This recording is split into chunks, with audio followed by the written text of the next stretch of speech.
To my good friend Patrick Weslowski from Kentucky, I'm sorry I have not been deterred this week. It only gets more grand from here.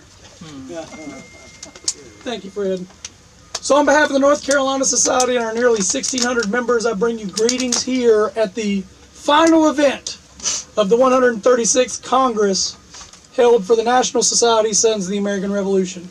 And I'm not going to lie, these events have been well attended all week, and there was always that little piece in the back of your mind that wondered, after the gavel has adjourned the meeting, whether or not there would be a gathering as large or as impressive here after everyone had begun to head home.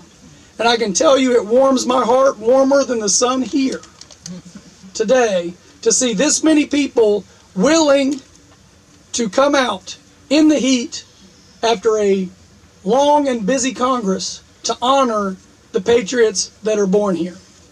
Just like I told folks at Guilford Courthouse yesterday, we can leave as many monuments in stone and granite as we want, but they will not be nearly as important as the monuments that we leave in the hearts and souls of our fellow American people.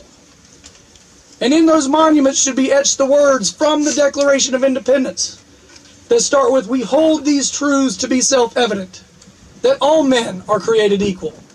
They are endowed by their Creator with certain unalienable rights, that among these rights are life, liberty, and the pursuit of happiness. To secure those rights, governments are instituted among men, deriving their just powers from the consent of the governed." If you leave out of here today and you have not rededicated yourself to promoting those principles in such a way that you may become annoying to family and friends, then I would argue that your time here at the Congress was not as well spent as it should have been. We need to have a passion and a fire burning in our hearts as hot or hotter than the days have been that we have been doing the work of this society. Every rebirth of freedom that these United States has ever experienced has come as a result of those 55 words. Whether it was the ladies in Seneca Falls in 1848 who said, "We hold these truths to be self-evident, that all men and women were created equal," or whether it was Dr. Martin Luther King Jr. on the steps of the Lincoln Memorial in 1963, talking of the promissory note of our great republic that the civil rights movement was there to collect upon. And he's talking about those 55 words. So I would encourage each and every one of you to leave here today, get a cold drink of water, but then be ready to put your hands and feet to work, not only doing the work of the sons and or daughters of the American Revolution, but also to do the work as an American, and in convincing your fellow Americans that this country is the greatest country that has been, and it will be the greatest country that ever will be. If we dedicate ourselves to that proposition, there is no problem that we the people can't solve.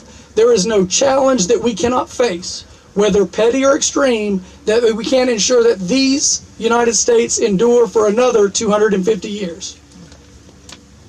So, on behalf of the North Carolina Society, thank you for coming out to this final activity of the 136th Congress.